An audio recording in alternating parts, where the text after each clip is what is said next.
Hi guys, in this video we will be discussing absolutism in Europe.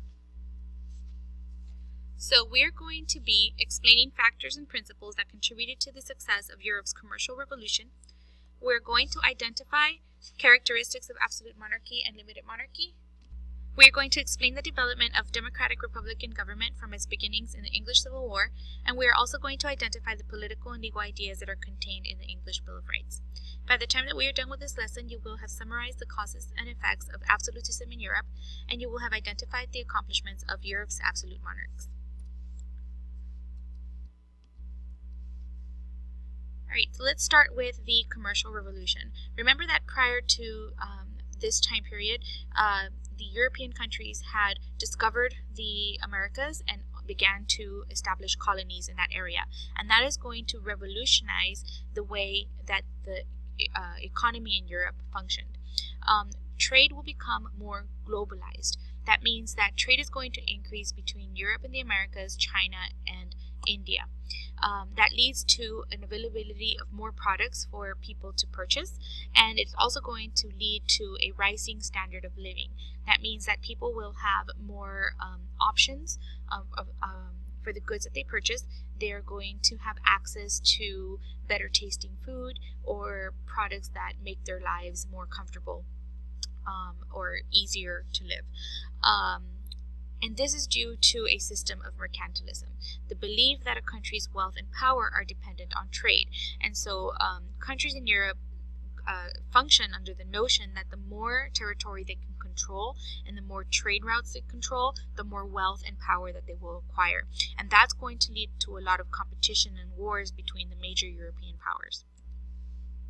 So the way that mercantilism functions is you have the colonies that are going to supply gold, silver, fur, lumber, and other foodstuffs to the mother country at a very low price. The mother country is going to take those goods and create manufactured products. That means they take them to their factories and they turn sugar into rum or cotton into textiles, and they take those finished products and they sell them to the colonies at a very high price. So the colonies serve both as the resources for raw materials, and they also serve as the market for those finished goods. This is a map of what the European empires looked like around 1700. If you can see from the colors here, the green, the blue, and the orange are the most influential in the New World, and those become the most powerful countries in Europe as a result. Alright, that leads to another revolution, the financial revolution. And so we begin to see the emergence of the free enterprise system. This system is also known as capitalism, and we will revisit this later on in the unit. But basically, in the system of capitalism or free enterprise, you have a business owner who is going to make an investment. He risks his money or his capital by purchasing, say, a ship or a factory, and if that factory or ship does well, he's going to make a lot of money. But if it fails, he loses his money, and so that is the risk that they're taking. We also see the development of joint stock companies. So basically, people will pool their money together and they're going to own stock in a company. It's like if we decided as a class to purchase a lottery ticket, and so we each pitch in $5. If we don't win, we lost our investment. We lost our $5. But if we do win the lottery and say we win $1 million, we're going to divide that profit equally among all of the stockholders or among everyone who invested those $5. So we're going to see that a lot of companies in Europe will develop this way as a way to pool money together and purchase lots of raw materials and equipment as an investment in hopes of making a profit. And we also see during this time period that kings are going to become increasingly powerful. If you remember from Henry VIII, Henry benefited from the wars of religion in his country. Because the Protestants and Catholics were were warring during this time, he took advantage of that and created his own Protestant church. He also built a very large army and appointed new officials to the government that were loyal to him and not to the church. He also imposes very high taxes on his people in order to maintain the army and maintain control of his country. In France, we see the beginning of the shift of power from the nobility to the king. Louis XIV is going to tame the nobility by building this luxurious palace at Versailles, where they were forced to live by his side and he could keep a close eye on them. As a result, nobles were expected to obey the king's orders, and we'll talk about him a little bit more in just a second. We also see that kings are going to use new justification for power. One of these influential thinkers of the time is a man named Thomas Hobbes. He wrote that men are naturally bad, that people are naturally evil, and without government we would have complete chaos. And in order to keep control and order, the government needs to be strong and very authoritative. Kings will also use the concept of divine right to justify their power. Divine right is similar to the mandate of heaven that we saw in Asia, and that is that a king is God's deputy on earth, or God's representative on earth. He was put into power by God, and that any commands that are coming from the king are God's wishes. And so England is actually going to quickly lose that influential king. And it goes back to the Magna Carta in 1215. So if you recall from the Middle Ages, King John was forced to sign this document because he was imposing heavy taxes on the nobility and seizing their property. And the Magna Carta was intended to protect the rights of the nobility and limit the king's power. Basically, it said that the king was not above the law, and it reduced the power of the king. After that, we begin to see the rise of Parliament. Parliament would be similar to what Congress is in the United States. They are the legislative body. They are the ones who make the laws. And it's made up of two houses, similar to the United States. The House of Lords is made up of the nobility, and then you have elected representatives that make up the House of Commons. And in order for new taxes to be implemented, they had to be approved and voted on by Parliament. So the Tudor monarchs, Henry VIII and Elizabeth I, they had created a very strong central monarchy, and they shared power with Parliament. They knew how to work together with Parliament to get what they wanted. But when Elizabeth I died and there was no successor to the throne, James I, who was a distant cousin from Scotland, was brought to govern England, and he became the new king of England. He did not get along with Parliament. His son Charles I also did not get along with Parliament and tried to establish taxes without asking Parliament for permission. He imprisoned people who refused to obey, and he even disbanded Parliament until he needed something from them and called them back into session. So a civil war broke out in 1642 between the king and the Parliament. Parliament won the civil war, and Charles I was put on trial and executed.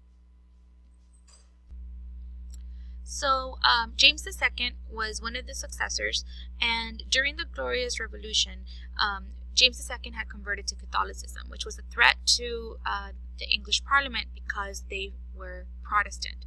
So Parliament will replace him with his daughter and her husband. William and Mary had agreed to sign the English Bill of Rights, and they agreed to also work with Parliament. And so this is going to establish Parliament's supremacy over the king, meaning that Parliament in England will be more powerful than the monarch. That brings us to journal entry number 22. What were the causes and effects of the English Civil War and the Glorious Revolution? Answer this in 5 to 6 sentences on page 64 of your notebook. Okay, so on page 65, at the very top, I want you to write the definition of absolutism. Absolutism is a political system in which a ruler holds total power. In the cutout of the crown, you're also going to list the causes of absolutism and the effects, and we'll also discuss the characteristics on the back of that.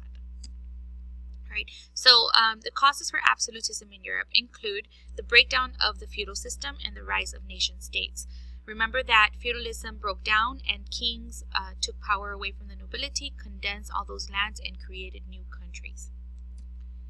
We also see continuous warfare between Protestants and Catholics, and we'll also see warfare between countries as they compete for resources. The kings need money in order to sustain their lifestyle and support large armies, and so they're going to increase taxes, making them more powerful. We also have the Age of Exploration, which is going to give kings in Europe a lot of access to resources that will make them very wealthy. And you have the declining influence of the church. So remember that the church had become increasingly corrupt. People lost faith in the church, even broke away from the Catholic Church, and so kings took the power for themselves instead. The effects of absolutism in Europe are the regulation of religion and society. So kings are going to impose strict rules on the people that they govern. For example, there's not going to be that freedom of religion that people so desire. So if a king wants to be a Catholic, he will impose that religion on his people, and he persecutes minorities. We also see the loss of power by the nobility and legislatures. So the king is going to tame the nobility and also manipulate parliament in order to get what he wants. And we'll also see new government bureaucracies. Bureaucracies are state officials. So the kings are going to appoint new officials that are loyal to him and are going to execute his agenda. And we also see huge building projects that are going to take place. The kings have all this wealth, and they're going to use it to beautify their palaces or build new roads and bridges, things that make their country stand out, unique and beautiful. Right? On the back of that crown, you're going to write the characteristics of absolute monarchs. So an absolute monarch is a ruler that has total power over a country. He leads for life, and power is hereditary. That means it's passed down through bloodlines. He also claims divine right. The right to rule is granted to them by God. So on the map that you have, we are going to write down the characteristics or the achievements of some of Europe's absolute monarchs. Philip II is the King of Spain. He is going to amass great wealth from the New World colonies. He's a great defender of Catholicism, so he takes part of the Spanish Inquisition, and he's also going to send a lot of missionaries to the New World to convert natives to Catholicism. And he claims divine right, that God put him in power and he is God's agent on earth. Next you have Henry VIII. Henry, we talked about before, he's the Tudor King of England. He breaks from the Catholic Church and establishes the Anglican Church. He marries 6 times, and he also has a daughter, Elizabeth, who is going to actually develop the Anglican Church into a very powerful force in England. Then you have Louis XIV in France. He is called the Sun King because he relates to the sun god of Apollo. Sorry. He creates the strongest army in Europe, and he builds the palace of Versailles and forces the nobility to live there in order to keep a close eye on them and keep them out of his business. Right. And lastly, here's some pictures of Versailles. And then Peter the Great. He is the Tsar of Russia. A Tsar is the word for king in Russia. He is going to westernize Russia. That means he brings those Western influences. He likes the clothing. He likes the culture, the art. He brings that to Russia. He is going to reduce the power of the nobility, much like his European counterparts. And he establishes a new capital, moves it from Moscow to St. Petersburg, where he can be closer to Europe. He called it his window to the west. Right? And here is the Russian Empire and his palace. Okay, that brings us to the end of the lecture. If you have any questions, make sure you ask me in class, and thank you for watching.